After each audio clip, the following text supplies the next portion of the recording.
Selamat sore Bapak Ibu Saudara-saudari yang dikasihi oleh Tuhan Yesus Kristus.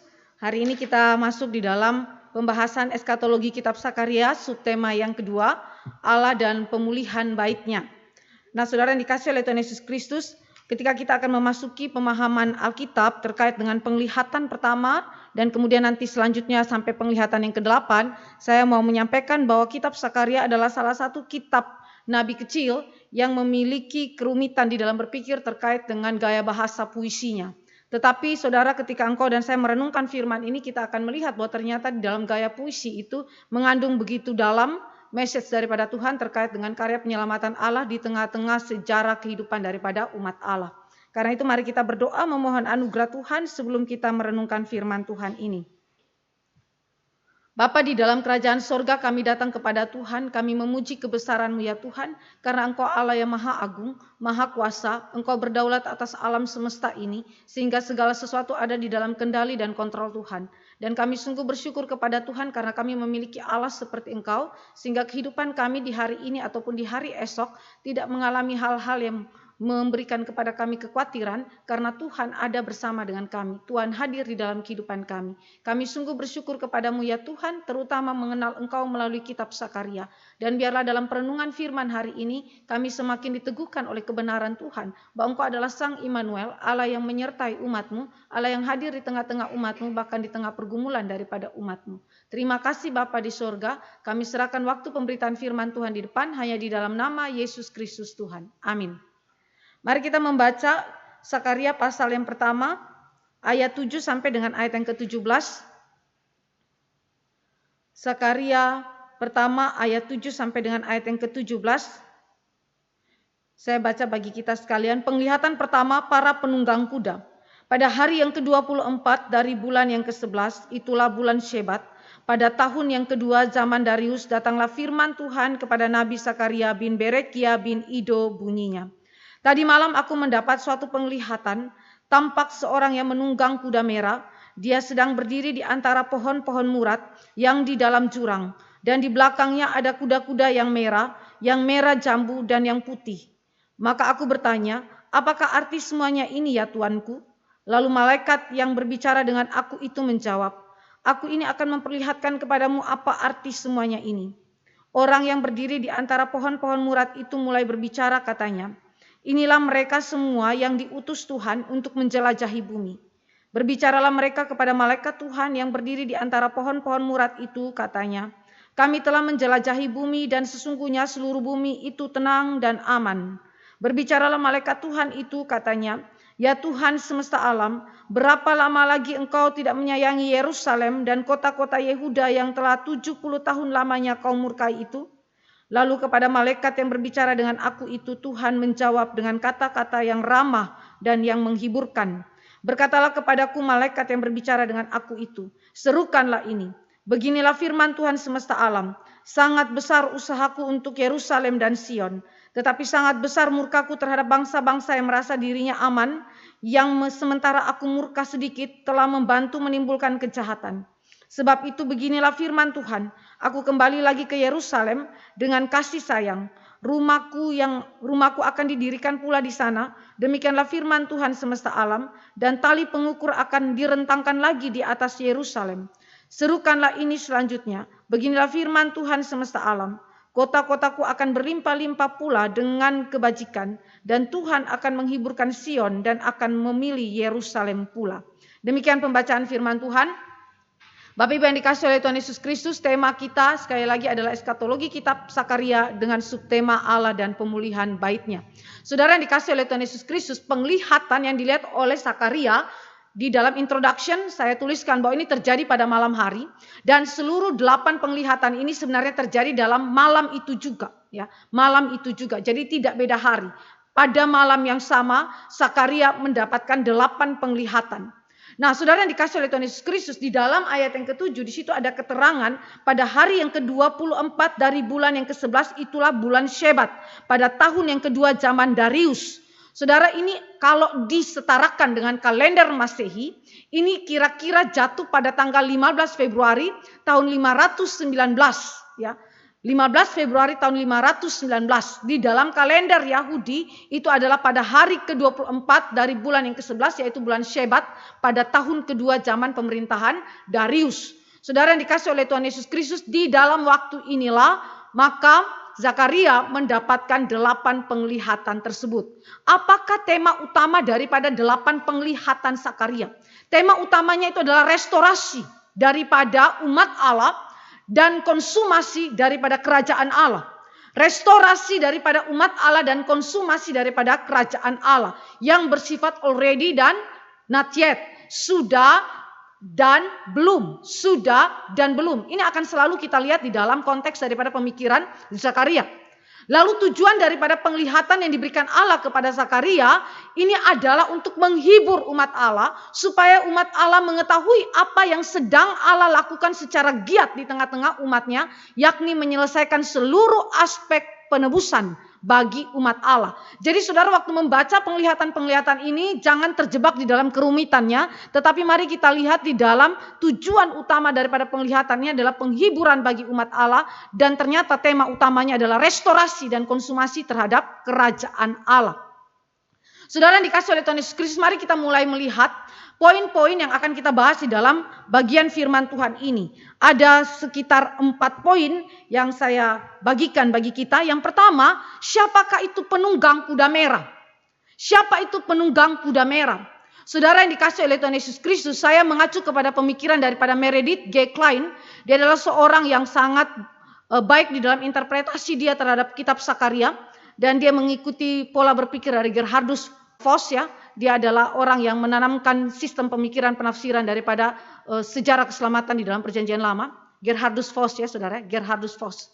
Nah saudara yang dikasih oleh Tuhan Yesus Kristus, di dalam pemikiran daripada Meredith G. Klein saudara, dia mengatakan bahwa penunggang kuda merah itu menyatakan kehadiran malaikat mesianis. Kehadiran malaikat mesianis. Pembukaan daripada penglihatan Nabi Zakaria itu berbicara mengenai kehadiran seorang laki-laki yang mengendarai kuda merah. Siapakah dia? Ternyata pengendara atau penunggang kuda merah itu sama dengan malaikat Tuhan. Yang diterjemahkan di dalam lai itu dengan huruf M besar. Malak Yahweh, malaikat Tuhan. Dengan huruf besar semuanya Tuhan. Saudara yang dikasih oleh Tuhan Yesus Kristus, Meredith G. Klein mengatakan bahwa pengendara kuda merah itu adalah the pre-incarnate revelation of the coming Christ. Jadi ini berbicara kepada Kristus yang telah menyatakan dirinya di dalam mode malaikat Yahweh yang bukan ciptaan kepada umat Allah, dan ini berbicara mengenai preinkarnasi daripada Yesus Kristus. Jadi pertanyaan bahwa apakah Kristus sudah hadir di dalam kehidupan umat Allah dalam perjanjian lama? Jawabnya sudah, karena Kristus menghadirkan dirinya di dalam bentuk teofani, dan salah satu wujud teofani yang dia pakai adalah malak Yahweh.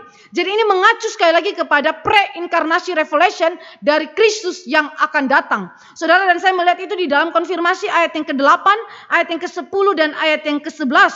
Di situ dikatakan tampaklah seorang yang menunggang kuda merah.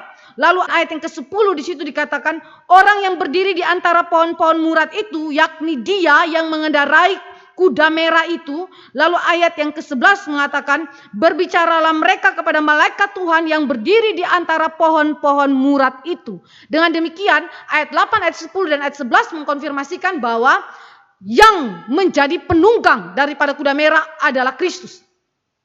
Adalah Kristus, sang malaikat Yahweh itu, malaikat Tuhan itu. Saudara yang dikasih oleh Tuhan Yesus Kristus, ini adalah sekali lagi saya tegaskan teofani daripada pribadi kedua Allah Tritunggal yang nanti di dalam ayat yang ke-13 mendefinisikan siapa dia. Ayat ke-13 mengatakan bahwa Tuhan menjawab dengan kata-kata yang ramah dan yang menghiburkan. Kata Tuhan di dalam ayat yang ke-13 mendefinisikan siapakah itu malaikat Tuhan. Dia adalah Yahweh. Jadi itu berarti ketika malaikat Tuhan ini menyatakan dirinya sebagai penunggang kuda merah yang berdiri di antara pohon-pohon murad. Ini adalah pribadi kedua Allah Tritunggal yang adalah Yahweh itu sendiri. Dan dengan demikian menegaskan natur ilahi daripada malak Yahweh. Natur ilahi daripada pre-incarnation revelation of the coming Christ. Saudara yang dikasih oleh Tuhan Yesus Kristus, dengan demikian Alkitab Perjanjian Lama langsung mendefinisikan tentang siapakah Mesias yang akan datang. Mesias yang akan datang bukan sekedar manusia biasa, bukan sekedar keturunan daripada dinasti Daud, tetapi dia adalah bernatur ilahi, dia adalah Allah itu sendiri. Dan ini ditegaskan dengan semua malaikat yang lain, pengendara kuda yang lain, itu melaporkan kepada Malak Yahweh tentang berita yang mereka sedang dapatkan melalui investigasi mereka. Saudara, ini berarti Malak Yahweh dia adalah Tuhan atas para malaikat. Dia adalah Tuhan yang mencipta dan dia memiliki kuasa serta otoritas atas pengendara kuda lainnya, yaitu malaikat-malaikat yang biasa yang merupakan utusan daripada Allah itu sendiri. Saudara yang dikasih oleh Tuhan Yesus Kristus, dengan demikian di dalam penglihatan Sakaria Allah menegaskan mengenai siapa itu penunggang kuda merah. Dia adalah malaikat Yahweh dan dia adalah preinkarnasi daripada Kristus, pribadi kedua Allah Tritunggal. Saudara yang dikasih oleh Tuhan Yesus Kristus, ini adalah hal yang pertama yang saudara dan saya melihat bahwa sesungguhnya Mesias itu sudah hadir di tengah-tengah umat Allah. Message mengenai kehadiran Allah di tengah-tengah umatnya adalah sesuatu yang terus dikumandangkan di dalam Perjanjian Lama. Kalau saudara dan saya memperhatikan di dalam Perjanjian Lama sejak kitab Kejadian, sebelum Adam dan Hawa jatuh dalam dosa, Allah berbicara mengenai kehadiran dia di tengah-tengah umat Allah. Allah selalu ada bersama-sama dengan Adam dan Hawa. Bahkan ketika Adam dan Hawa jatuh dalam dosa, Allah hadir di sana dan Allah merestorasi mereka dan Allah menyatakan janji proto-evangelium yang menunjukkan kepada Immanuel kehadiran Allah di tengah-tengah umatnya. Dengan demikian saudara dan saya melihat bahwa di dalam poin pertama, penglihatan pertama ini kita melihat bahwa pembukaan daripada penglihatan berbicara mengenai Sang Mesias Kristus itu sendiri yang hadir di dalam kehidupan daripada bangsa Israel pada zaman Sakaria. Yang kedua, oknum yang lain yang kita bisa lihat di sini dalam ayat 9, ayat 13 dan ayat 14 itu adalah penafsir penglihatan. Dia adalah malaikat yang biasa yang dibedakan dari Malak Yahweh. Dan dia bukan Yahweh.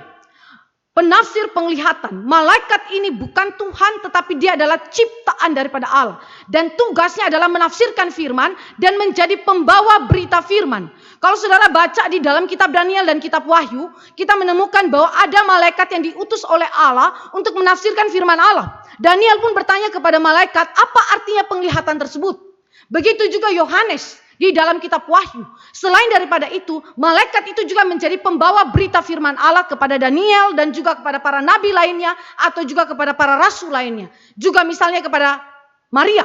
Ketika Maria itu akan diberikan tugas mengandung dan melahirkan Mesias, dia mendapatkan message daripada siapa? Gabriel, si pembawa berita Injil Tuhan itu. Saudara yang dikasih oleh Tuhan Yesus Kristus, dengan demikian di dalam teks kita, Sakaria membedakan manakah Malak Yahweh yang adalah Yahweh itu sendiri, pribadi kedua Allah Tritunggal, kehadiran Allah di tengah-tengah umatnya, dan manakah malaikat biasa yang adalah utusan Allah. Dan malaikat berfungsi untuk melayani kehendak Allah dan melayani umat Allah. Dalam hal ini saudara dan saya melihat dengan jelas sekali bahwa malaikat biasa, walaupun mereka memiliki suatu kemampuan dan kuasa yang jauh lebih besar daripada manusia, tetapi di dalam ordo manusia tetaplah mahkota daripada ciptaan. Sehingga malaikat ditempatkan oleh Allah untuk apa? Melayani Allah dan kehendaknya dan melayani umat Allah, yaitu orang-orang tebusan Kristus.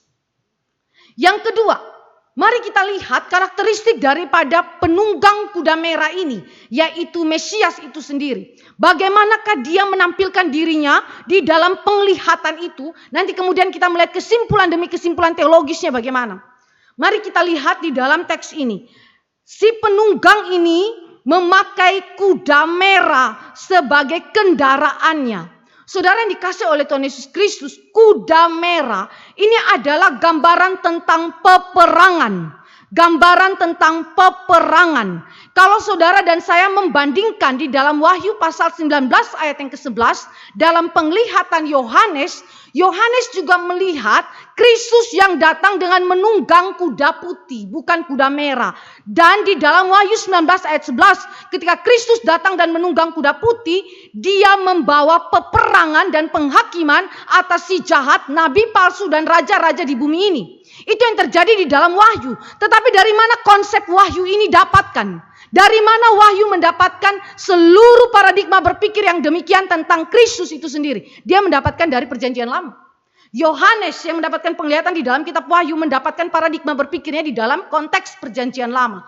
Perjanjian lama menunjukkan bahwa Kristus datang ya di dalam rupa malak Yahweh itu menunggang kuda merah, dan kuda merah adalah gambaran tentang peperangan. Itu berarti penunggang kuda merah ketika dia menggunakan kuda merah, saudara, itu berarti dia membawa penghakiman Allah atas dunia. Dan segala kuasanya, kuasa dunia yang menentang Allah dan umat Allah dihakimi oleh Allah itu sendiri, yaitu si penunggang kuda merah yang adalah pribadi kedua Allah Tritunggal, Yesus Kristus. Saudara, jadi apa tugas daripada penunggang kuda merah ini? Dengan gambaran peperangan, dia membawa penghakiman Allah atas dunia dan kuasa dunia yang melawan Allah dan melawan umat Allah. Dengan cara apa? Mendirikan kerajaannya di antara umat Allah. Saudara yang dikasih oleh Tuhan Yesus Kristus, ini terus dikumandangkan kepada umat Allah. Kenapa? Karena umat Allah mewarisi janji Allah dari dinasti Daud bahwa kerajaan Allah akan ditegakkan di tengah-tengah Israel. Bahwa tata Daud itu tidak akan menjadi hancur, tetapi tata Daud itu akan tetap untuk selama-lamanya dan diperintah oleh keturunan Daud.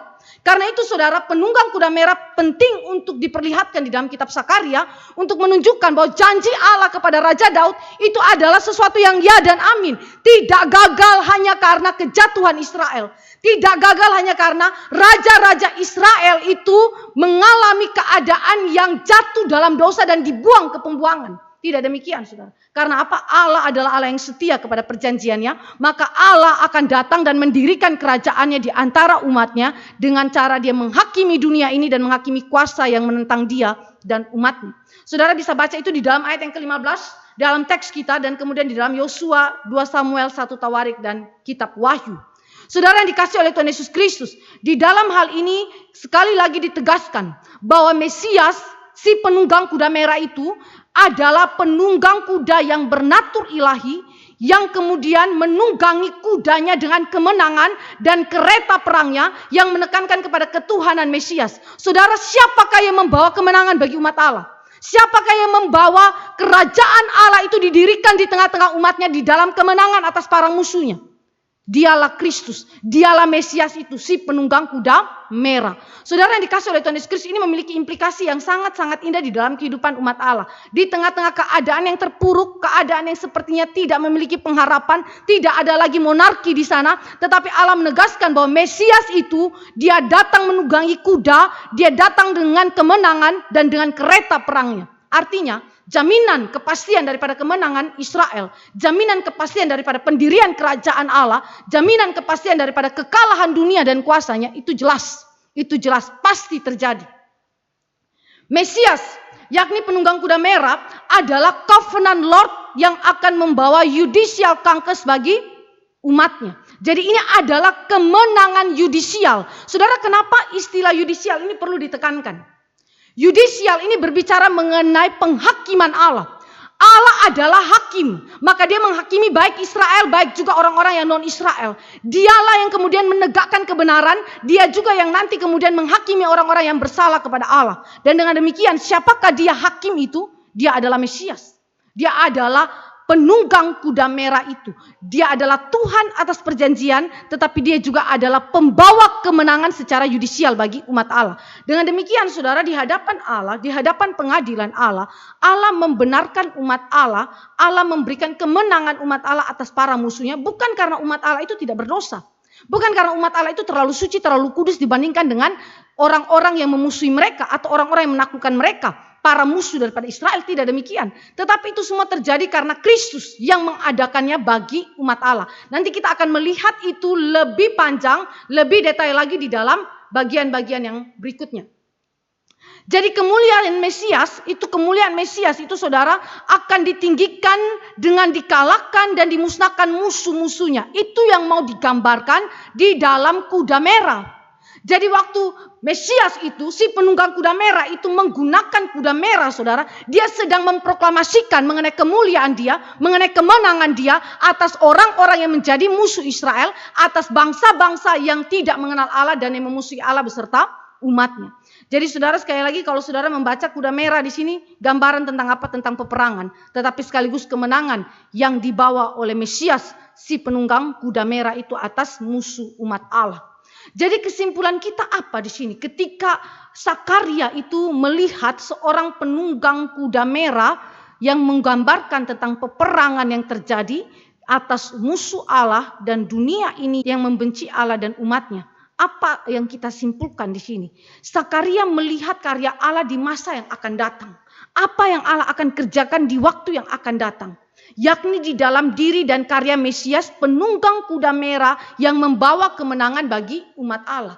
Jadi di tengah-tengah keadaan yang berputus asa, di tengah-tengah keadaan yang apatis yang minggu lalu itu saya sampaikan, Israel yang tidak berpengharapan, Allah menghadirkan pengharapan dengan memberikan kepada mereka berita kemenangan yang dibawa oleh Mesias, yang adalah keturunan daripada Daud, si penunggang kuda merah itu. Dan berita yang merupakan kesukaan mereka adalah keturunan daripada Daud, Mesias itu bukan manusia biasa, tetapi dia adalah pribadi kedua Allah Tritunggal. Kalau dia adalah pribadi kedua Allah Tritunggal, maka seluruh kemenangan dipastikan ada di tangan Israel.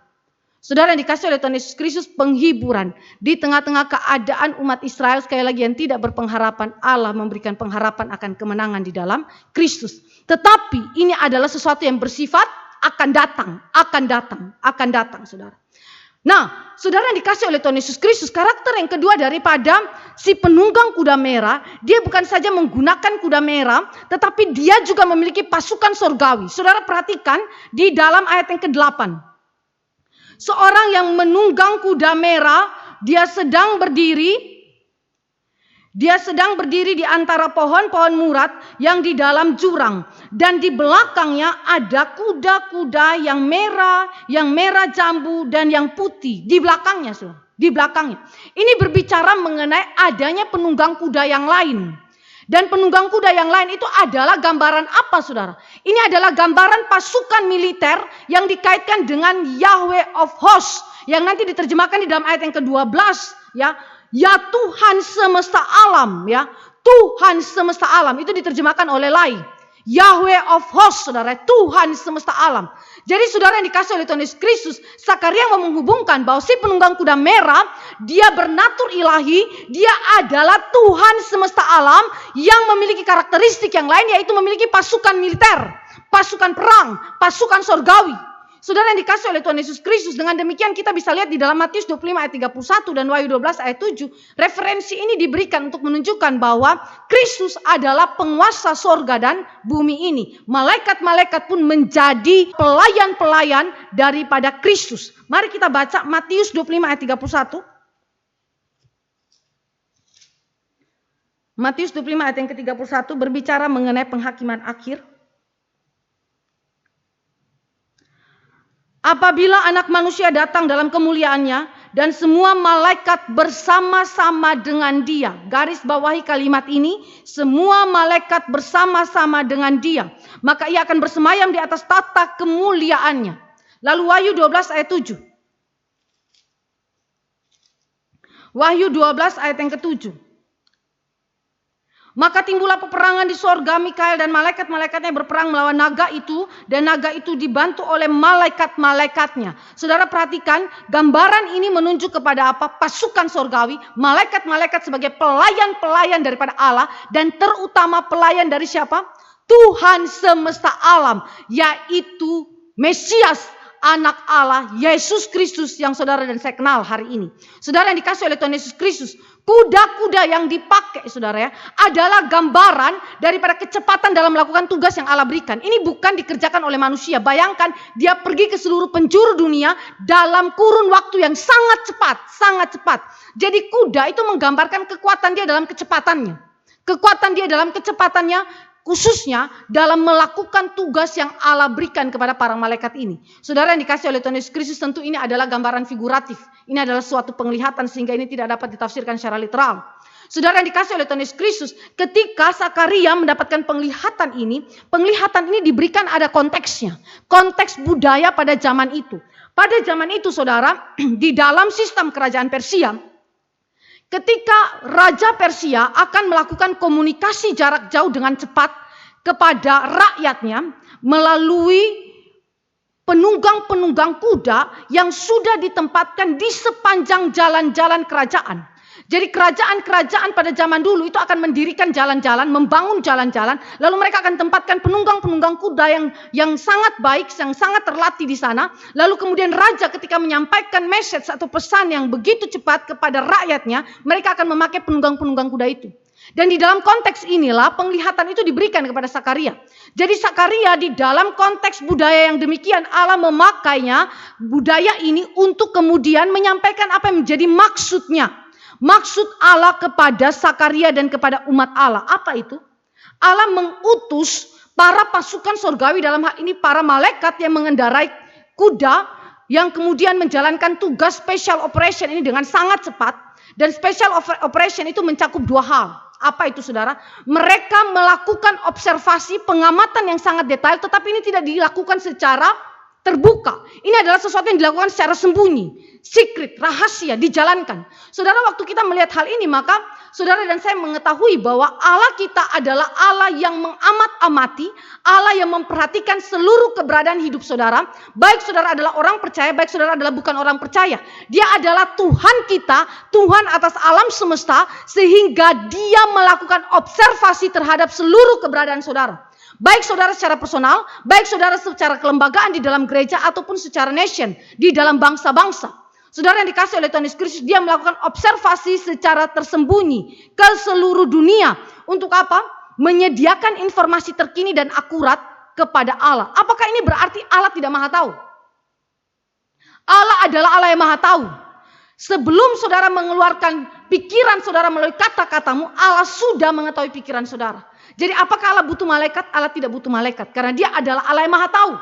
Tetapi sekalipun Dia adalah Allah yang maha tahu, Dia menetapkan untuk kemudian memakai alat-alat untuk kemudian merealisasikan apa yang menjadi kehendaknya. Salah satu alat yang Dia pakai adalah malaikat Tuhan, untuk kemudian mereka menjalankan tugas yang Allah berikan kepada mereka.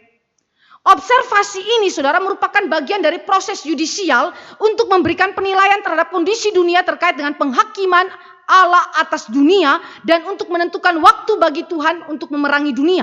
Saudara yang dikasih oleh Tuhan Yesus Kristus, saya melihat aspek yang sangat penting di dalam catatan daripada Sakaria.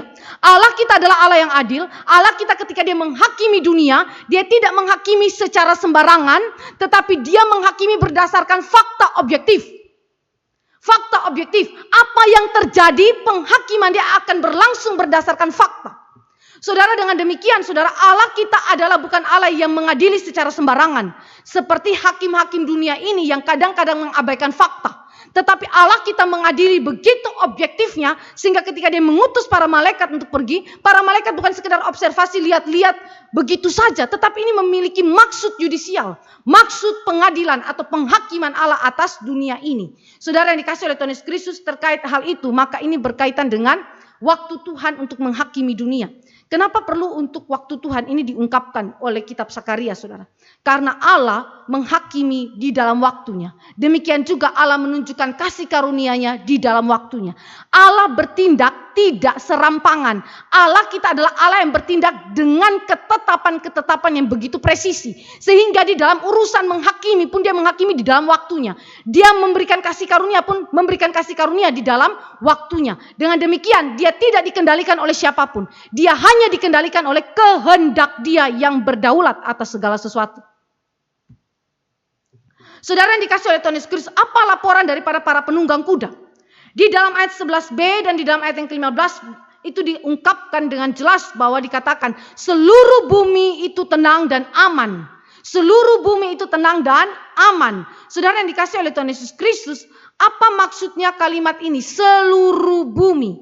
Saudara, mengimplikasikan otoritas dan kedaulatan Allah sebagai raja dan hakim yang universal atas seluruh alam semesta.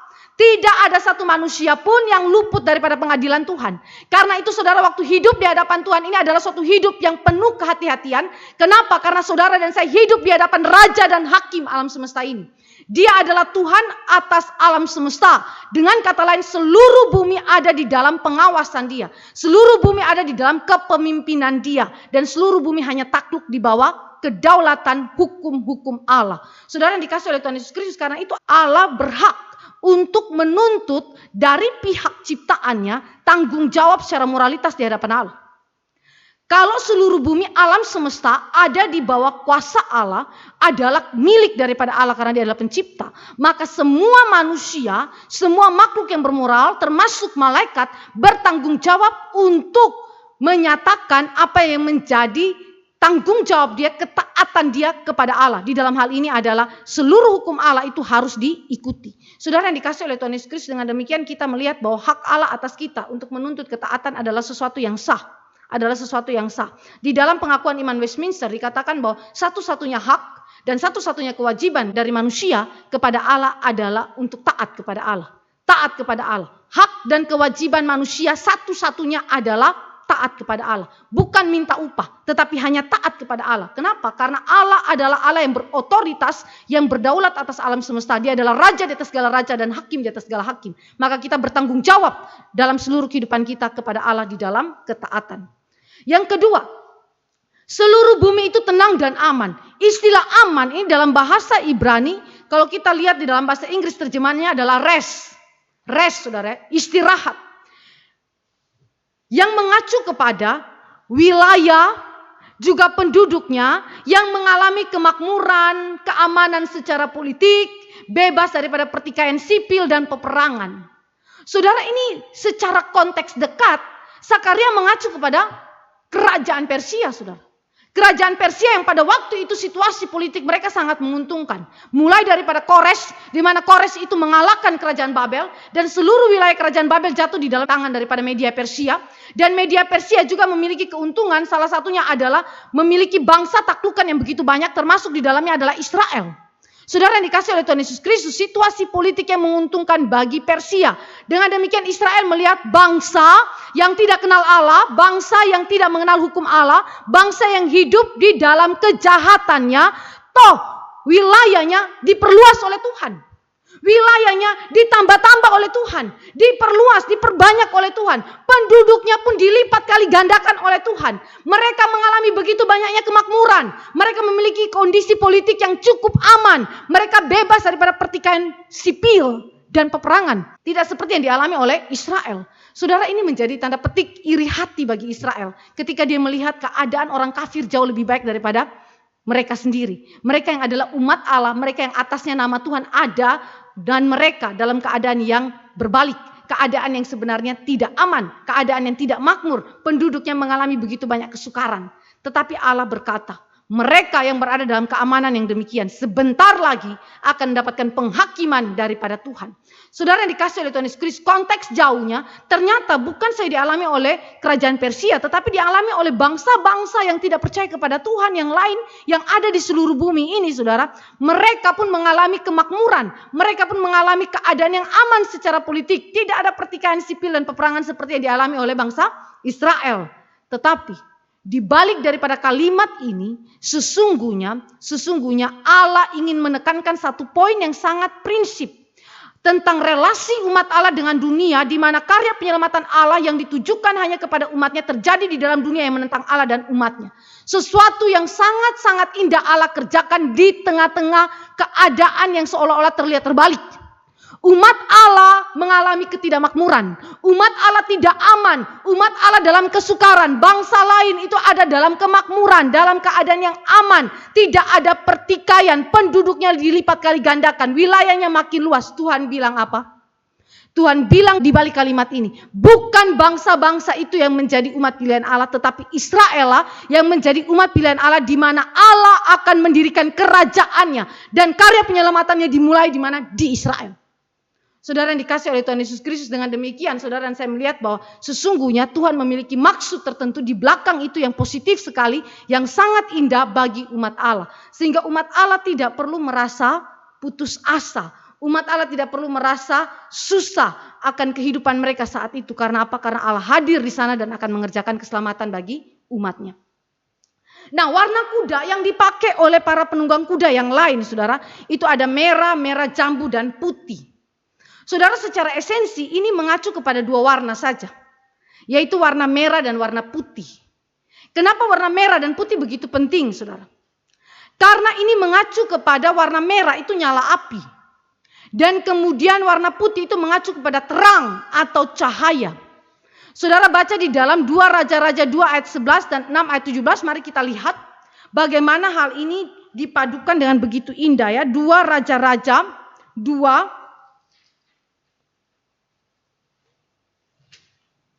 ayat yang ke-11.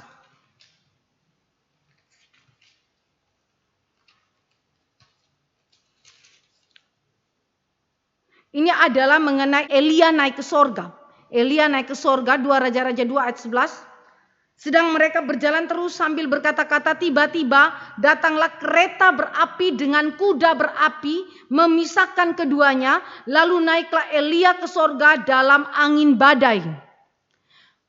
Seorang penafsir mengatakan bahwa kuda merah itu mirip seperti kuda-kuda yang ada terlihat ketika Elia itu terangkat ke sorga. Di mana kereta kudanya itu ada api di sana, berapi, lalu kemudian naik ke sorga. Saudara yang dikasih oleh Tuhan Yesus Kristus, di dalam 6 ayat 17 juga berbicara konteks yang sama. 6 ayat 17, tetapi yang dialami oleh Elisa. 6 ayat 17 kita lihat. Lalu berdoalah Elisa, ya Tuhan, bukalah kiranya matanya supaya ia melihat. Maka Tuhan membuka mata bujang itu sehingga ia melihat. Tampaklah gunung itu penuh dengan kuda dan kereta berapi sekeliling Elisa. Kuda dan kereta berapi. Jadi gambaran yang dilihat oleh Sakaria di dalam penglihatan pertama tentang penunggang kuda merah ini, saudara, kira-kira mirip seperti apa yang dialami oleh Elia dan Elisa. Jadi mereka melihat ada kuda yang berapi, saudara, dengan nyala api. Dan kemudian ada kuda yang warna putih, yang menggambarkan terang atau cahaya. Saudara yang dikasih oleh Tuhan Yesus Kristus, kenapa dua warna ini begitu esensial? Kita ingat kembali di dalam Kisah Keluaran 26 ayat 1, ayat 31 dan ayat yang ke-36 berbicara mengenai pembuatan kemah suci, di mana ada dua kain yang dipakai selain daripada kain-kain yang lain. Ada kain kirmisi dan kain lenan yang dipakai untuk menggambarkan dua warna yang esensial ini. Kain kirmisi itu warnanya merah dan kain lenan itu warnanya putih. Saudara baca dalam Keluaran 26 ayat 1, ayat 31 dan ayat ke-36. Jadi di dalam pembuatan kemah suci ada dua warna yang esensi ini yang diwakili oleh kain kirmisi dan kain lenan. Warna merah dan warna putih. Saudara, apa maksudnya secara teologis? Kenapa itu diangkat kembali di dalam penglihatan dalam rupa malaikat-malaikat yang menunggang kuda berwarna merah, merah jambu dan warna putih? Ini adalah ekspresi dari nama Allah, yaitu Tuhan semesta alam, Lord of Hosts. Jadi dua warna ini adalah ekspresi dari nama Allah semesta alam, Tuhan semesta alam. Untuk menunjukkan bahwa dia adalah pribadi yang menciptakan alam semesta ini. Dia adalah pemilik, dia adalah penguasa tunggal atas seluruh ciptaan ini. Dan yang kedua, mengacu kepada replika dari kemuliaan pengadilan sorgawi. Jadi gambaran tentang apa kemuliaan pengadilan sorgawi yang nanti saudara temukan itu pada akhir zaman nanti, tetapi kemudian diperlihatkan kepada Sakaria. Kenapa ini perlu diperlihatkan kepada Sakaria, saudara? Karena pada waktu itu Israel belum merdeka total. Israel sekalipun pulang daripada pembuangan, mereka tetap berada di dalam kuasa daripada Media Persia, kerajaan Media Persia. Dan kemudian nanti mereka akan jatuh lagi ke dalam kerajaan yang lain. Dari Media Persia masuk ke dalam kekuasaan daripada Yunani. Dari Yunani kemudian ke Romawi. Jadi mereka tidak pernah namanya mengalami kemerdekaan yang total. Saudara yang dikasih oleh Tuhan Yesus Kristus, karena itu Allah perlu berbicara mengenai hal ini.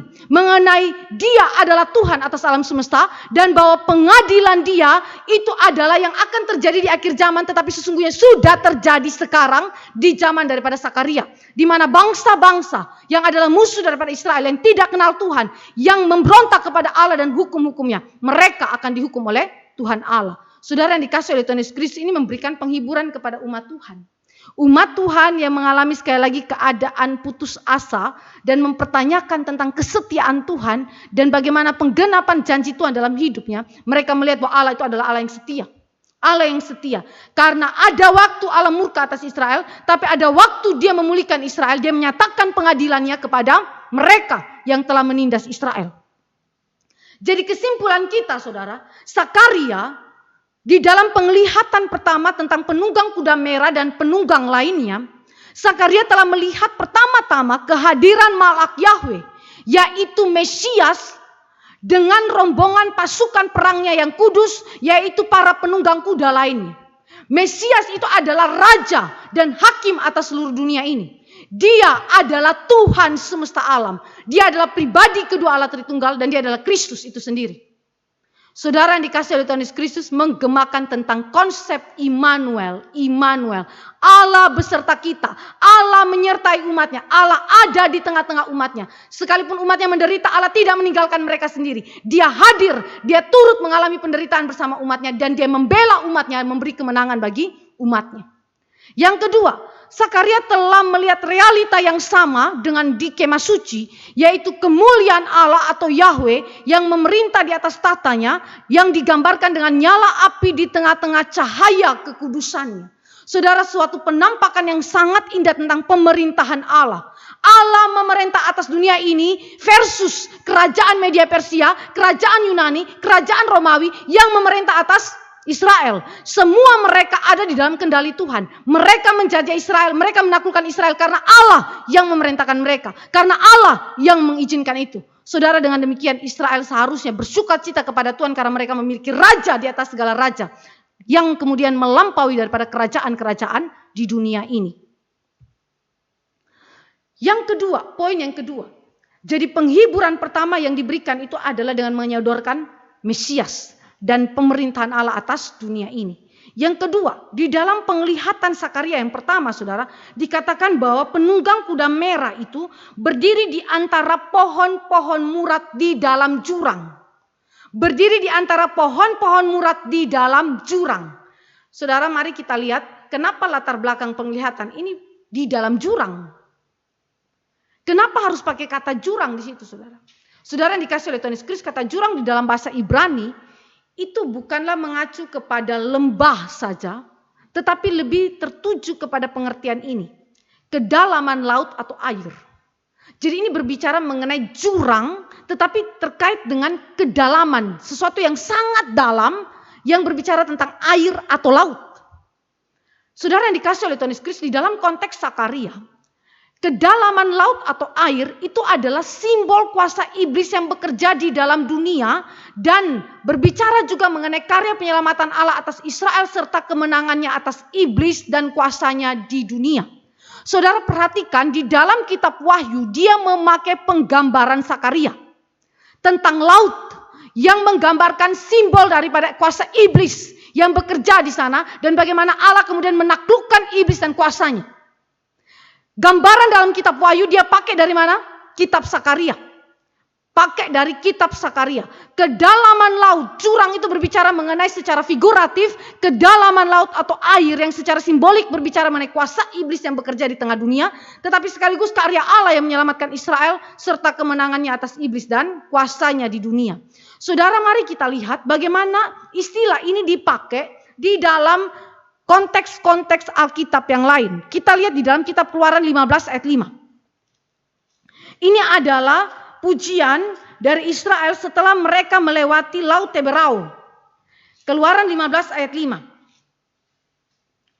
Samudra raya menutupi mereka ke air yang dalam. Kata dalam itu memakai kata Ibrani yang sama dengan kata jurang di dalam Sakaria. Samudra raya menutupi mereka ke air yang dalam. Mereka tenggelam seperti batu. Saudara yang dikasih oleh Tuhan Yesus Kristus, membelah Laut Teberau adalah pekerjaan Allah dalam peristiwa Eksodus. Dan Allah menenggelamkan Firaun beserta pasukannya dan segala keretanya ke dalam laut. Saudara yang dikasih oleh Tuhan Yesus Kristus berbicara mengenai apa ini? Mengenai gambaran simbol daripada kuasa iblis yang bekerja atas Firaun dan pasukannya. Tetapi kemudian Allah menenggelamkannya. Allah menguburkan mereka di dalam laut. Jadi ini berbicara mengenai kemenangan Allah, penyelamatan Allah atas Israel. Terhadap kuasa iblis dan kuasa dunia ini yang tersimbolkan di dalam Firaun dan pasukannya. Kita lihat kemudian di dalam Nehemia 9 ayat 11 menegaskan hal yang sama. Nehemia pasal 9 ayat 11.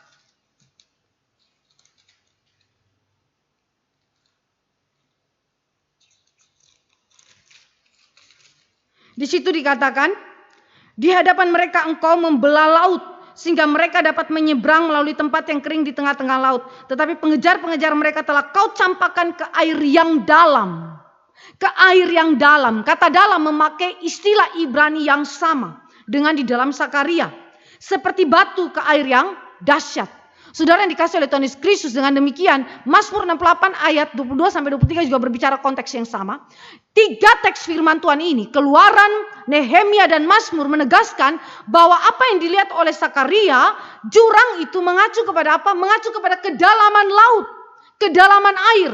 Walaupun ada penafsir yang mengatakan bahwa ini menunjuk kepada pintu sorga, tetapi tidak ada indikasi di dalam Alkitab, khususnya kitab Sakaria, yang menunjukkan bahwa ini pintu sorga. Jadi ini lebih mengacu kepada kedalaman laut atau air yang menyimbolkan kuasa iblis yang bekerja di dalam dunia, sekaligus karya penyelamatan Allah atas Israel yang memberikan kemenangan atas iblis dan kuasanya.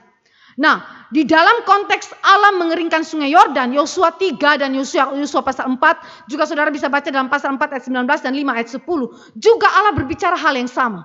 Bagaimana pekerjaan Allah yang begitu indah membelah sungai Yordan itu dengan mengeringkannya, lalu Israel melewatinya.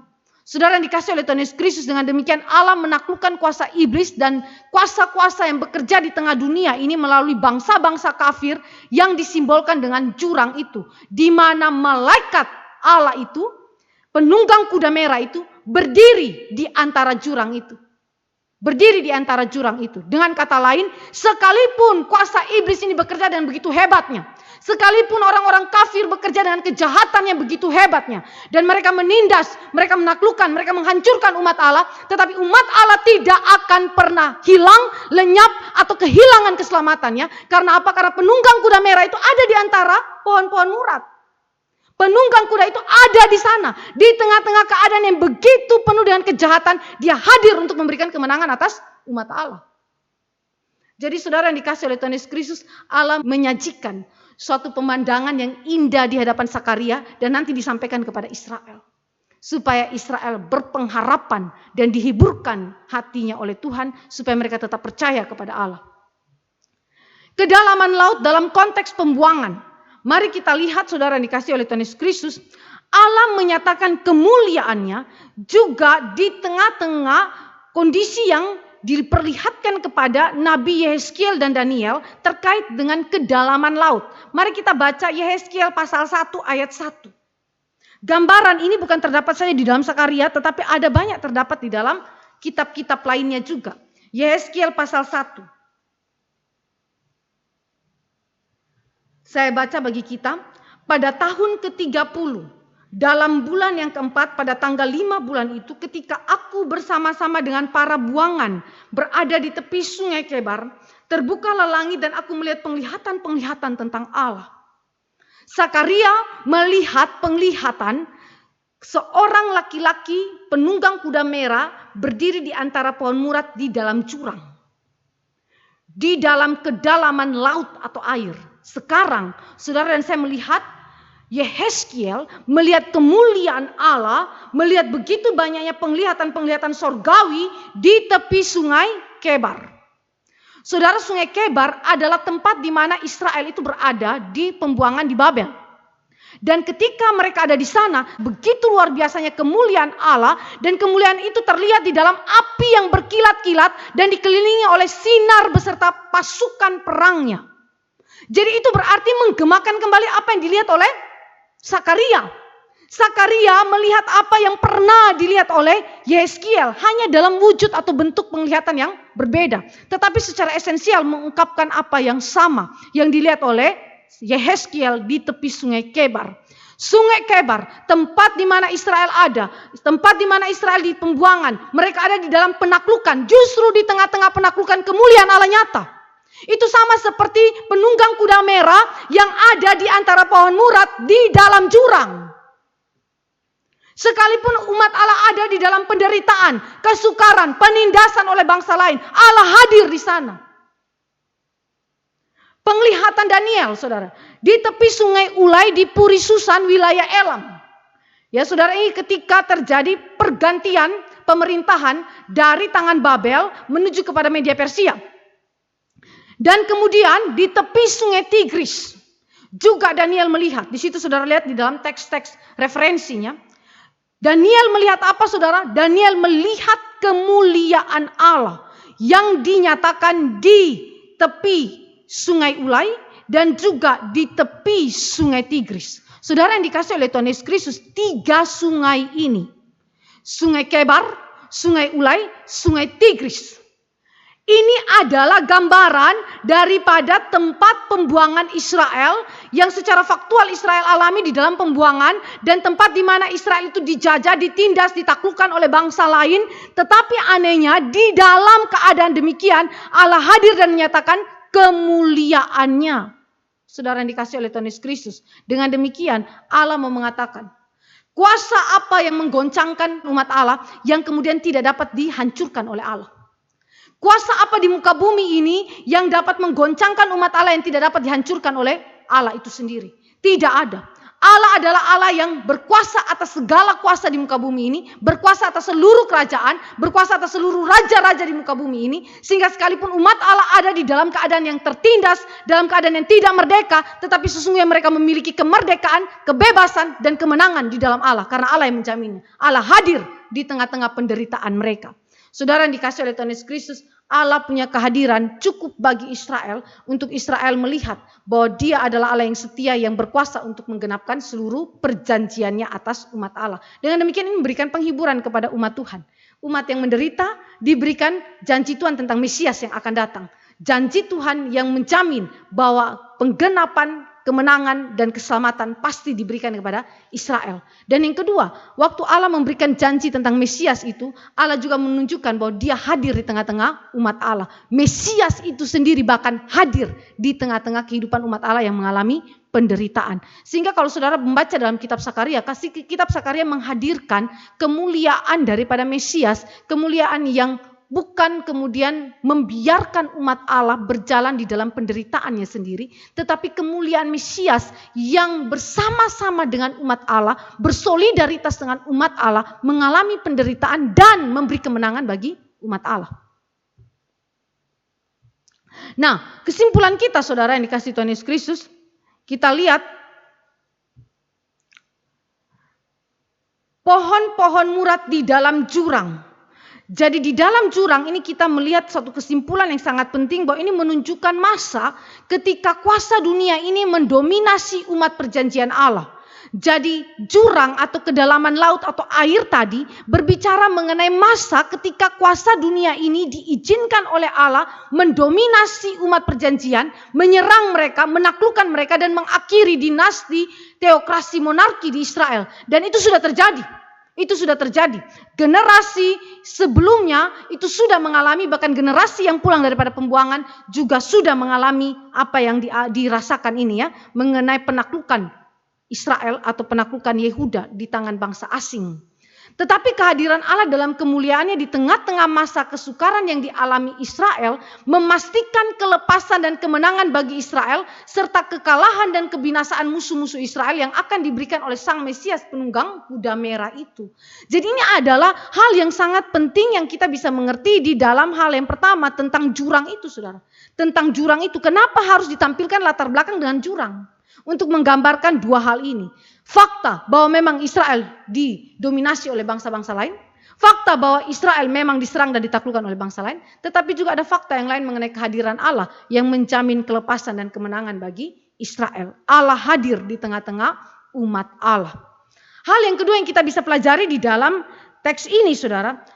Penunggang kuda itu ada di antara pohon-pohon murad yang di dalam jurang. Istilah di dalam jurang kita sudah lihat. Sekarang kita melihat pohon-pohon murad. Apa maksudnya pohon-pohon murad di sini?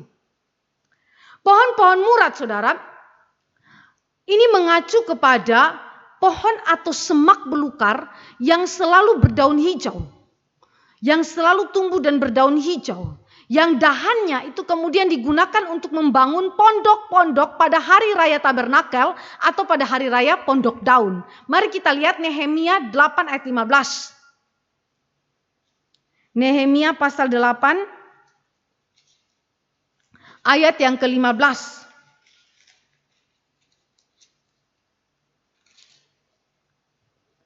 Maka didapatinya tertulis dalam hukum yang diberikan Tuhan dengan perantaraan Musa bahwa orang Israel harus tinggal dalam pondok-pondok pada hari raya bulan yang ke-7. Dan bahwa di semua kota mereka dan di Yerusalem harus disampaikan berita dan pengumuman yang berbunyi, pergilah ke gunung, ambillah daun pohon zaitun, daun pohon minyak, daun pohon murat, daun pohon korma, dan daun dari pohon-pohon yang rimbun, guna membuat pondok-pondok sebagaimana tertulis. Jadi di dalam Nehemia 8 ayat 15 sampai ayat yang ke-16, kita menemukan bahwa pohon murat itu adalah pohon atau semak belukar yang punya daun yang lebat, daun yang hijau, dan kemudian dahannya itu digunakan untuk membuat pondok-pondok pada hari raya Tabernakel atau hari raya Pondok Daun. Nah, saudara, hari raya Pondok Daun dirayakan selama 7 hari, di mana umat Allah tinggal di dalam pondok-pondok. Di dalam pondok-pondok yang sekali lagi dahannya dibuat salah satu dari pohon murat. Saudara, apa artinya Allah itu menyuruh umat Allah tinggal di dalam pondok-pondok? Saudara yang dikasih oleh Tuhan Yesus Kristus ini memberikan kepada mereka ingatan tentang 3 hal. Pertama, mengingatkan Israel akan kesementaraan hidup dan kelemahan yang mereka alami selama di padang gurun. Israel adalah orang-orang yang merupakan pengembara di dunia ini. Seperti mereka adalah pengembara di padang gurun, demikian juga mereka adalah pengembara di dunia ini. Mereka tinggal di dalam pondok-pondok yang sementara itu. Dan sekaligus karena itu pondok itu bicara mengenai kerentanan, kelemahan yang mudah untuk hancur. Berbicara mengenai kelemahan Israel. Di dalam pengembaraan mereka, di dalam hidup mereka yang sementara, mereka penuh dengan kelemahan. Yang kedua, ingatan yang kedua adalah mengingatkan Israel akan ngeri dan dahsyatnya pergumulan selama di padang gurun. Mereka adalah orang pengembara di dunia ini. Mereka bukanlah warga tetap daripada dunia ini. Mereka hanyalah pengembara, dan ketika mereka mengembara di dalam padang gurun atau di dalam dunia ini, mereka mengalami begitu banyaknya kesukaran. Saudara, dalam Ulangan 8 ayat 15 saya bacakan bagi engkau dan saya bagaimana Musa menggambarkan kesukaran di padang gurun yang menggambarkan secara keseluruhan hidup umat Allah di dalam dunia yang penuh dengan kesukaran ini. Ulangan 8 ayat yang ke-15.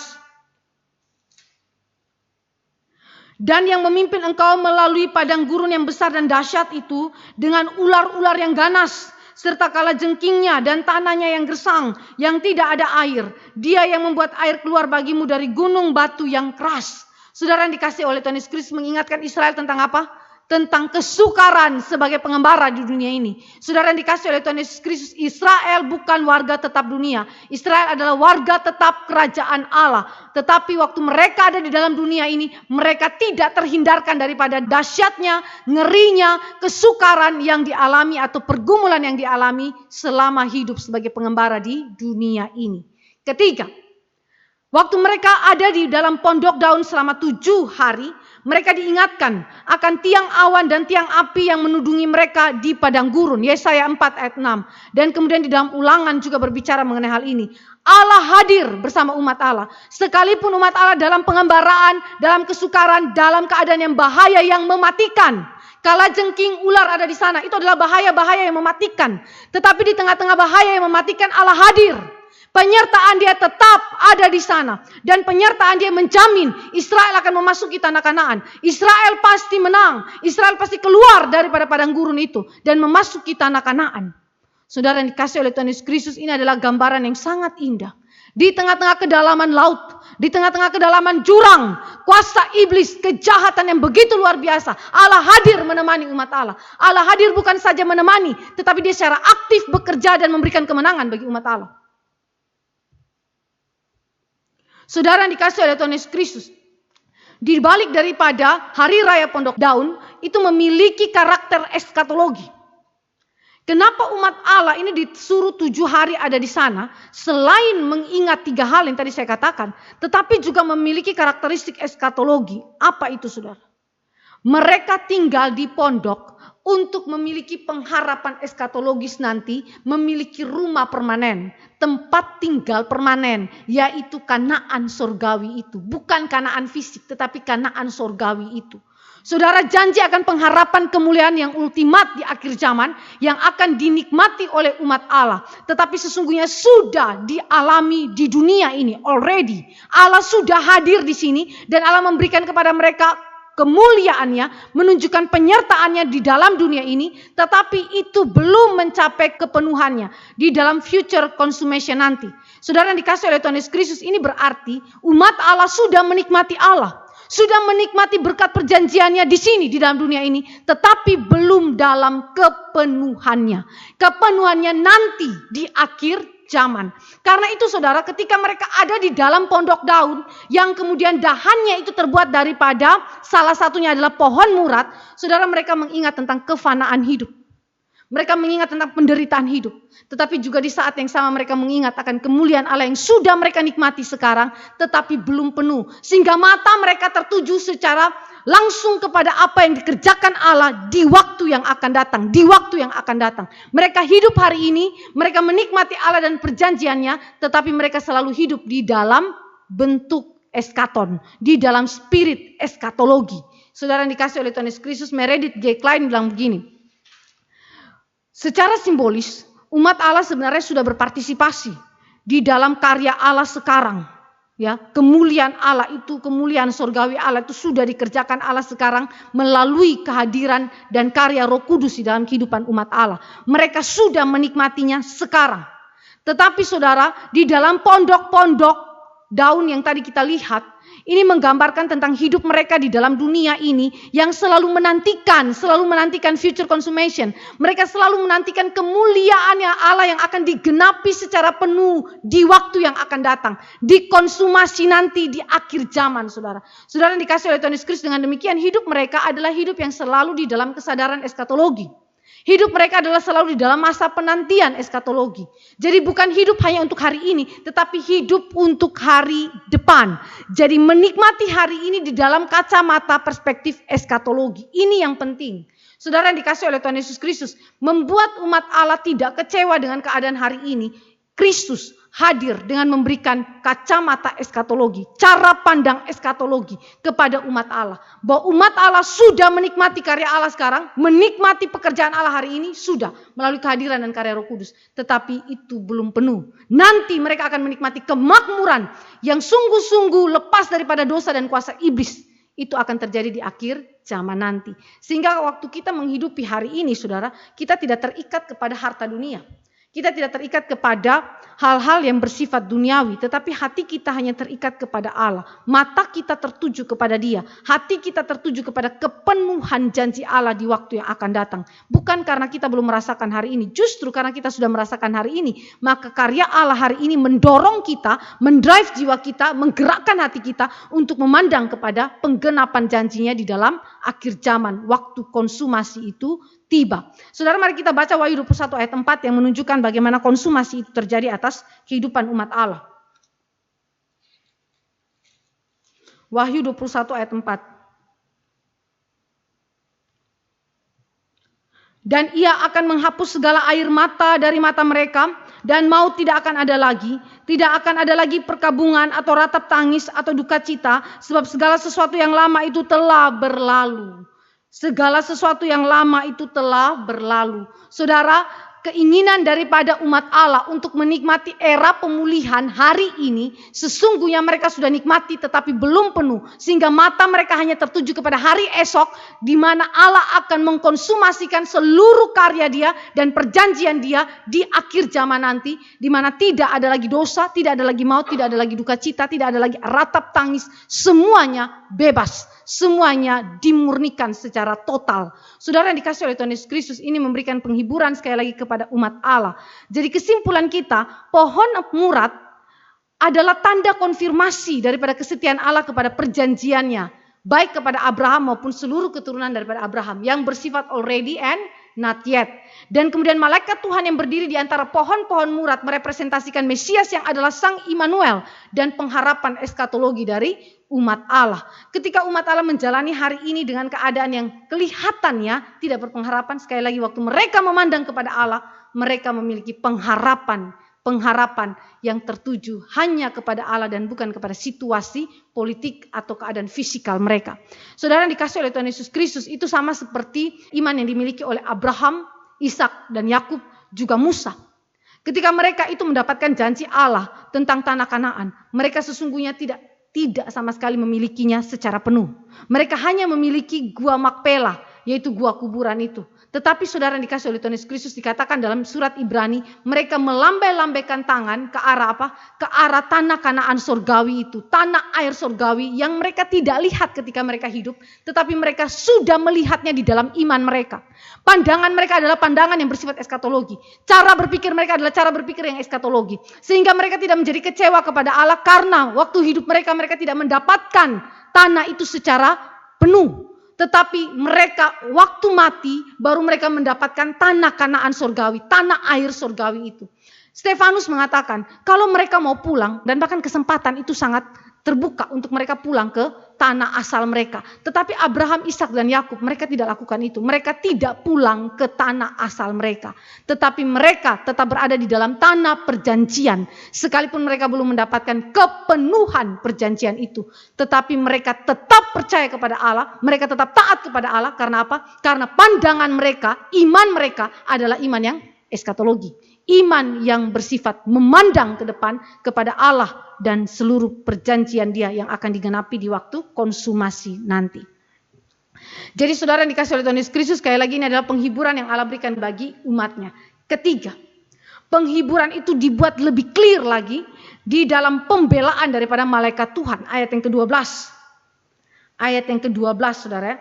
Di situ dikatakan, berbicaralah malaikat Tuhan itu katanya, ya Tuhan semesta alam, berapa lama lagi Engkau tidak menyayangi Yerusalem dan kota-kota Yehuda yang telah 70 tahun lamanya Kau murkai itu? Berapa lama lagi? Saudara yang dikasih oleh Tuhan Yesus Kristus, dalam ayat yang ke-12, di situ diungkapkan mengenai permintaan malaikat Tuhan yang secara implisit menggambarkan permintaan untuk pembalasan atas musuh-musuh Israel. Secara implisit malaikat Tuhan meminta kepada Allah supaya Allah menyelamatkan Israel dengan cara membalas musuh-musuh Israel. Kalau saudara membaca dalam kitab Mazmur, Mazmur banyak sekali berbicara mengenai pemazmur menunjukkan doanya kepada Allah untuk meminta Allah itu membalas segala kejahatan yang dilakukan oleh musuh-musuh pemazmur. Jadi ini adalah sebuah doa yang sebenarnya tidak menyalahi kehendak Allah. Saudara perhatikan, ketika kita berdoa meminta Allah untuk membalas kejahatan orang yang berlaku tidak adil, orang yang berlaku jahat, orang yang menjadi pelanggar hukum Allah, ini adalah sesuatu yang sah, tidak melawan keadilan Tuhan. Ini adalah sesuatu yang bersesuaian dengan kehendak Tuhan. Sejauh saudara tidak melakukan pembalasan dendam pribadi. Jadi ini bukan kalimat yang menggambarkan pembalasan dendam pribadi. Tetapi ini meminta keadilan Tuhan. Meminta Allah untuk kemudian menyatakan keadilannya atas umatnya dengan cara membalas musuh-musuhnya yang telah menyakiti umatnya. Malaikat Tuhan mengungkapkan 70 tahun ya. 70 tahun lamanya waktu pembuangan karena Israel itu berdosa. Di dalam poin ini malaikat Tuhan berperan sebagai perantara bagi Israel. Dia berdiri di pihak Israel lalu dia menaikkan doa-doa syafaatnya kepada Tuhan atas nama Israel. Saudara yang dikasih oleh Tuhan Yesus Kristus, di sini kita melihat bagaimana Mesias berperan menjalankan doa syafaat dia sebagai seorang imam. Imam besar itu berdoa syafaat bagi umatnya. Atas nama umatnya. Jadi Kristus sebelum dia datang ke dalam dunia dalam inkarnasinya, apakah Kristus sudah menjalankan tugas keimamannya? Jawabnya sudah. Dia sudah menjalankan tugas keimamannya bukan saja dalam ritual korban-korban, tetapi dia sudah menjalankan tugas keimamannya juga di dalam aspek mendoakan umat Allah, berdoa syafaat bagi umat Allah melalui imam besar yang menjadi tipologi daripada Kristus maupun dalam mode atau dalam wujud malaikat Tuhan yang menjadi perantara atas Israel. 70 tahun adalah lamanya waktu pembuangan karena dosa Israel. Jadi ada perkiraan berdasarkan Yeremia 29 ayat 10. Ini perkiraan berdasarkan waktu perhitungan 70 tahun. Ada yang mengatakan dari tahun 605 sampai tahun 538 sebelum Masehi. Yaitu waktu pembuangan yang terhitung dari deportasi pertama. Deportasi pertama Israel keluar dari Yehuda menuju ke Babel. ya sampai dengan dekret Kores tahun 538 sebelum Masehi. Ada yang mengatakan bahwa ini dari hitungan tahun 586 sampai 516. 586 yaitu waktu kejatuhan Yerusalem dan hancurnya bait suci. Dan tahun 516 atau tahun 515 adalah waktu pembangunan bait suci kedua dan diinaugurasikan pada tahun 515 sebelum Masehi. Jadi yang mana?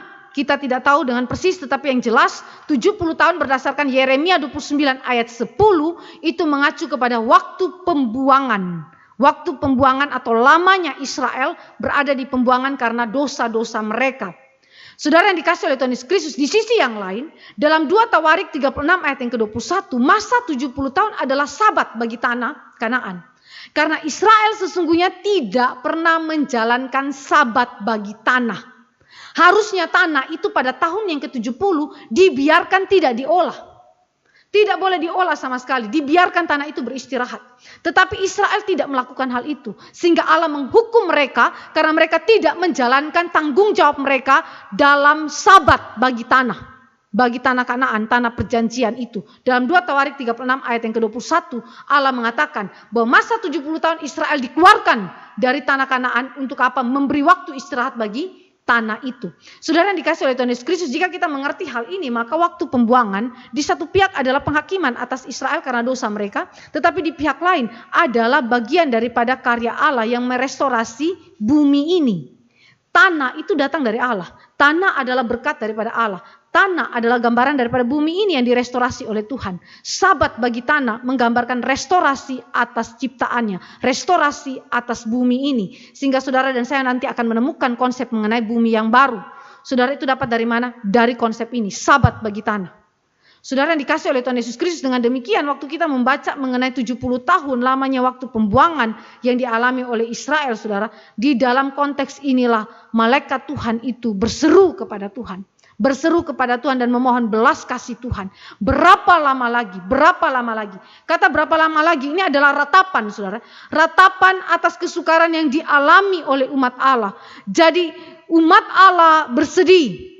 Umat Allah mengalami keadaan yang sukar karena dosa mereka. Dan malaikat Tuhan berdiri di antara umat Allah dan Allah. Lalu memohon kepada Allah dengan ratap tangis.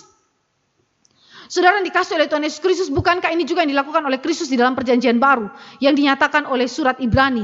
Bahwa selama masa hidupnya dia berdoa dengan ratap tangis. Dia berdoa dengan keluh kesah yang luar biasa dalam. Dengan keadaan batin yang begitu amat dalam. Duka cita yang dalam. Saudara yang dikasih oleh Tuhan Yesus Kristus, duka cita karena apa? Duka cita karena keberdosaan umatnya. Saudara, Kristus di dalam perjanjian baru dinyatakan bahwa dia berdoa bagi umatnya di dalam ratap tangis selama dia hidup di muka bumi. Waktu dia berinkarnasi. Pra-inkarnasi, sebelum inkarnasi. Kristus pun meratap bagi umatnya. Karena apa? Karena dosa-dosa umatnya. Karena penghakiman Allah. Karena murka Allah yang turun atas umatnya. Kristus menangisi umatnya. Saudara yang dikasih oleh Tuhan Yesus Kristus, waktu kita melihat spirit daripada Kristus seperti ini, berarti Kristus tidak bersuka cita atas kejatuhan umatnya. Kristus tidak bersuka cita atas murka Allah yang turun atas umatnya. Sebaliknya Kristus berduka. Sebaliknya Kristus meratap. Demikianlah seharusnya kita sebagai umat Allah memiliki spiritualitas di dalam hati kita ketika kita melihat ada sesama kita yang jatuh dalam dosa, ada orang-orang percaya yang hidup dalam dosa dan dimurkai Tuhan. Saudara harus memiliki hati seperti Kristus, yaitu meratap, menangisi dosa-dosa umat Allah. Saudara yang dikasih oleh Tuhan Yesus Kristus, tetapi sekaligus di dalam ratapan itu ada ekspresi yang amat dalam, kerinduan yang dalam dari hati Kristus. Hati Mesias yang mewakili umatnya dan juga mewakili Zakaria. Untuk apa? Bebas. Menginginkan kebebasan. Menginginkan restorasi secara fisik dan rohani.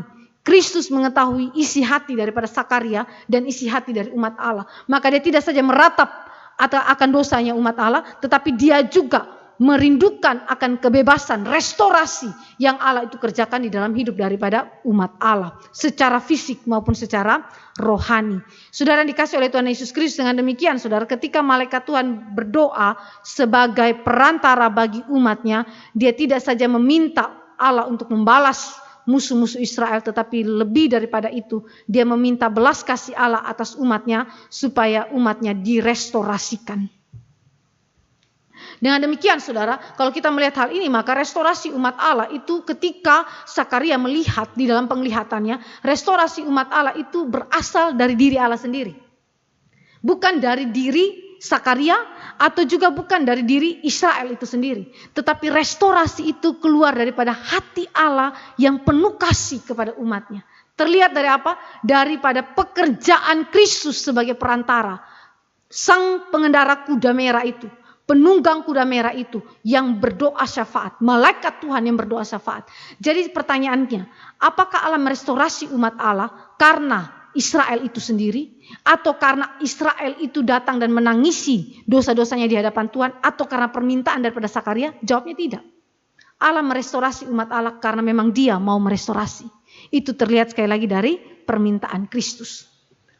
Yang kedua, kita lihat di dalam konsep hal ini mengenai malaikat Tuhan yang berdoa syafaat, maka kita memiliki satu kesimpulan bahwa Kristus, sang penunggang kuda merah, adalah hakim sekaligus pembela bagi umat Allah.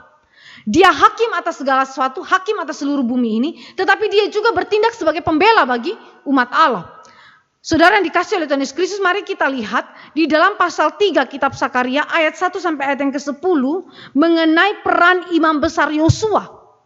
Imam besar Yosua yang mewakili atau menjadi tipologi daripada Kristus sang Mesias itu. Allah sebagai hakim atas umatnya yang telah berdosa itu menyelesaikan penghakimannya di dalam pribadi imam besar yang digambarkan oleh Imam Yosua.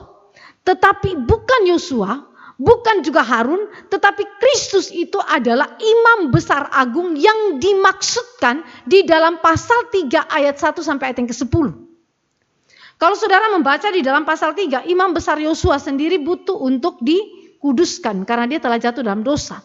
Tetapi Kristus, sang imam besar agung yang digambarkan oleh jabatan keimaman daripada imam besar Yosua adalah imam besar yang tidak berdosa, tetapi yang menanggung dan memikul seluruh dosa-dosa Israel. Ketika Kristus, Malak Yahweh itu menaikkan doa syafaat dia dan meminta Allah merestorasikan umatnya, itu bukan tanpa bayar harga, itu dengan bayar harga. Caranya bagaimana? Kristus menjadi substitusi daripada umatnya. Dia yang menjadi pengganti bagi umatnya. Umatnya yang tidak taat dihukum oleh Allah. Sekarang ketidaktaatan umat Allah dan hukuman itu ditimpakan kepada Kristus. Jadi Kristus yang menjadi substitusi, Kristus yang menjadi penggantinya. Sehingga di dalam ketaatan pasif dan aktif daripada Kristus yang akan datang di dalam inkarnasi, saudara, Kristus menggenapi seluruh tuntutan hukum-hukum Allah secara sempurna. Sehingga memungkinkan restorasi itu terjadi. Saya ulangi, inisiatif restorasi datang dari siapa? Dari pihak Allah. Allah merestorasi umat Allah karena Kristus memohonkannya kepada Allah. Kristus adalah pribadi kedua Allah Tritunggal, maka restorasi inisiatifnya dari Allah. Yang kedua, siapa yang mengerjakan restorasi? Yang mengerjakan restorasi adalah imam besar. Dan imam besar itu bukan imam besar Yosua, sekali lagi bukan juga imam besar Harun. Tetapi imam besar agung yaitu Kristus, penunggang kuda merah itu. Yang adalah Malak Yahweh yang berdoa syafaat itu. Jadi ketika Yesus minta, ketika Kristus itu minta restorasi, ini bukan sekali lagi tanpa bayar harga. Ini membayar harga dengan nyawanya sendiri. Sebagai pengganti dari umat Allah yang tidak taat itu. Kristus di dalam Wahyu 12 ayat 11 disebutkan sebagai anak domba Allah yang memberikan keselamatan kepada umatnya. Dan yang meredakan murka Allah dengan memuaskan keadilan Allah. Dialah satu-satunya imam besar yang bernatur ilahi, yang memuaskan keadilan Allah dan kesempurnaan ketaatan dia. Di dalam Yesaya 53 ayat 12 dan Roma 8 ayat 34, Ibrani 7 ayat 28 mengatakan bahwa Kristus adalah hamba yang menderita bagi umatnya untuk membawa umatnya kembali bersekutu dengan Allah di dalam perdamaian untuk selama-lamanya. Jadi bagaimanakah Allah menyelesaikan seluruh ketidaktaatan daripada Israel dan bagaimanakah murka Allah itu diredakan? Berapa lama lagi Tuhan? Caranya adalah harus ada substitusi. Harus ada Kristus yang mati bagi umat Allah, menggantikan mereka supaya terjadi restorasi. Saudara, dengan demikian tindakan Kristus berdoa dan tindakan Kristus sebagai pembela melalui penderitaan dan kematiannya di atas kayu salib nantinya waktu dia berinkarnasi ke dalam dunia membuktikan bahwa dia adalah pembela bagi umat Allah. Pembela bagi umat Allah. Dia bukan saja hakim tetapi dia juga pembela. Di dalam Roma 8 ayat 34 dikatakan bahwa siapakah yang dapat memisahkan kita daripada Kristus yang adalah pembela kita? Dia bukan saja hakim tetapi dia adalah pembela kita. Saudara yang dikasihi oleh Tuhan Yesus Kristus, dengan demikian ini memberikan jaminan yang betul-betul pasti bagi umat Allah bahwa umat Allah memiliki kemenangan, memiliki keselamatan dan memiliki restorasi yang baru dari Allah itu sendiri. Di tengah-tengah kehidupan mereka yang penuh dengan dosa dan ketidaktaatan, Allah hadir untuk memberikan pengharapan bagi mereka. Maka poin yang keempat yang terakhir yang kita renungkan di dalam bagian firman Tuhan ini adalah firman pengharapan. Allah hadir dan memberikan pengharapan bagi umatnya. Di dalam ayat yang ke-13, lalu kepada malaikat yang berbicara dengan aku itu, yaitu malaikat yang biasa, Tuhan menjawab dengan kata-kata yang ramah dan yang menghiburkan. Tuhan di sini mengacu kepada siapa? Malaikat Tuhan yang berdoa syafaat itu. Dikonfirmasikan bahwa dia adalah Yahweh itu sendiri yang menjawab umatnya dengan ramah dan menghiburkan. Dalam bahasa Inggris ini adalah kata-kata yang sangat indah, gracious dan comforting words ya. Jadi ini adalah kata-kata yang menedukkan umat Allah, menghibur dan yang penuh rahmat, penuh kasih karunia. Dengan cara apa Allah menunjukkan rahmat, kasih karunia dan penghiburan dia kepada umat Allah? Dengan perintah kepada Sakaria, berteriaklah, berbicaralah kepada umat Allah, cry out, proklamasikan firman Allah. Dalam ayat yang ke-13 ada dua firman yang harus diproklamasikan oleh Sakaria kepada umat Allah. Di dalam ayat yang ke-14, serukanlah ini atau cry out. Beginilah firman Tuhan semesta alam, sangat besar usahaku untuk Yerusalem dan Sion. Sangat besar usahaku. Ini kalau di dalam bahasa Indonesia kurang terlihat. Kalau dalam bahasa Inggris lebih terlihat penerjemahannya dengan baik. Jadi Allah itu cemburu. Sangat besar usahaku itu lebih tepatnya diterjemahkan sebagai Allah itu cemburu. Cemburu atas Yerusalem dan atas Sion. Saudara, kata cemburu ini adalah istilah yang dipakai secara eksklusif di dalam perjanjian Allah dengan umat Allah yang mengungkapkan relasi yang tidak boleh dimasuki oleh orang lain atau oleh apapun. Dan ini mengacu kepada relasi yang kita bisa gambarkan di dalam kehidupan horizontal, yaitu relasi suami istri. Relasi yang begitu eksklusif yang tidak boleh dimasuki oleh siapapun atau oleh apapun antara Allah dan umatnya Israel. Saudara yang dikasihi oleh Tuhan Yesus Kristus, kecemburuan Allah itu dinyatakan melalui dua hal kepada umat Allah. Yang pertama, dia murka kepada Israel karena umat Allah telah berdosa kepada Allah dan mengakibatkan Allah mengizinkan bangsa lain untuk menaklukkan mereka. Allah berulang-ulang berbicara kepada nabi-nabi pra pembuangan maupun nabi-nabi di dalam pembuangan yang mengatakan bahwa Allah yang memerintahkan orang Kasdim untuk menaklukkan Israel. Dan bahkan di dalam kitab Daniel dikatakan bahwa Allah yang menyerahkan umat Israel ke dalam tangan bangsa Kasdim. Dengan demikian saudara, waktu Allah cemburu kepada umat Allah, Allah akan menghukum mereka karena mereka berdosa. Kecemburuan Allah bangkit ketika umat Allah itu menyeleweng daripada relasi eksklusif ini. Ketika umat Allah itu berpindah kepada berhala atau kepada hal-hal lain yang dijadikan sebagai Tuhan mereka. Yang kedua, Allah cemburu juga terlihat di dalam belas kasih dia kepada umat Allah. Di mana Allah berpihak kepada Israel. Allah menghukum bangsa yang menindas Israel, yang menimbulkan kejahatan melampaui takaran murka Allah. Saudara perhatikan dalam ayat yang ke-15 kalimat ini. Terhadap bangsa-bangsa yang merasa dirinya aman, yang sementara aku murka sedikit. Allah bilang aku murka sedikit, ya, telah membantu menimbulkan kejahatan. Kalau dalam bahasa Inggris, Allah murka sedikit tetapi bangsa-bangsa itu melampaui murka Allah. Artinya Allah murka dengan takarannya tersendiri. Tetapi bangsa-bangsa lain yang menindas Israel menyatakan kejahatan yang melampaui daripada murka Allah kepada Israel. Karena itu mereka layak dihukum oleh Tuhan Allah. Mereka berbuat dosa. Mereka adalah alat-alat penghakiman Allah atas Israel. Tetapi seharusnya mereka tidak boleh menindas Israel melampaui takaran takaran penghukuman Allah kepada Israel. Faktanya mereka melampaui takaran itu sehingga Allah harus menghukum mereka. Dengan demikian, kalau saudara dan saya memperhatikan konsep ini, kita bisa saja dipakai Allah sebagai alat-alat untuk mendisiplin sesama orang percaya atau anggota-anggota jemaat yang lain yang jatuh dalam dosa. Tetapi waktu kita mendisiplin atau kita memberikan hukuman, bisa saja kita berlaku seperti bangsa-bangsa kafir ini yang melampaui takaran hukuman Allah. Jadi kita melampiaskan amarah kita dari dosa-dosa kita. Jadi kita menghukum bukan lagi dengan keadilan Allah, tetapi dengan keberdosaan dan amarah kita. Saudara yang dikasih oleh Tuhan Yesus Kristus, karena itu Allah cemburu dan Allah kemudian menghukum mereka. Saudara yang dikasih oleh Tuhan Yesus Kristus, Allah cemburu menyatakan bahwa Dia adalah pribadi yang setia kepada perjanjiannya. Sekalipun Israel tidak setia, tetapi Allah setia. Dia cemburu. Saudara yang dikasih oleh Tuhan Yesus Kristus, kecemburuan Allah akan selalu menghasilkan dua hal ini, murka atau belas kasih. Yang kedua, berita keselamatan yang Allah berikan kepada umatnya. Kalau tadi Allah bilang Allah cemburu, sekarang Allah itu akan menyatakan keselamatan kepada umatnya dengan kalimat yang sangat indah. Di dalam ayat yang ke-16, sebab itu beginilah firman Tuhan. Aku kembali lagi kepada Yerusalem dengan kasih sayang. Rumahku akan didirikan pula di sana. Demikianlah firman Tuhan semesta alam. Dan tali pengukur akan direntangkan lagi di atas Yerusalem. Saudara perhatikan, aku kembali saudara ya. Kenapa? Karena di dalam pasal 1 ayat yang ke-6 ada kalimat, maka bertobatlah mereka serta berkata.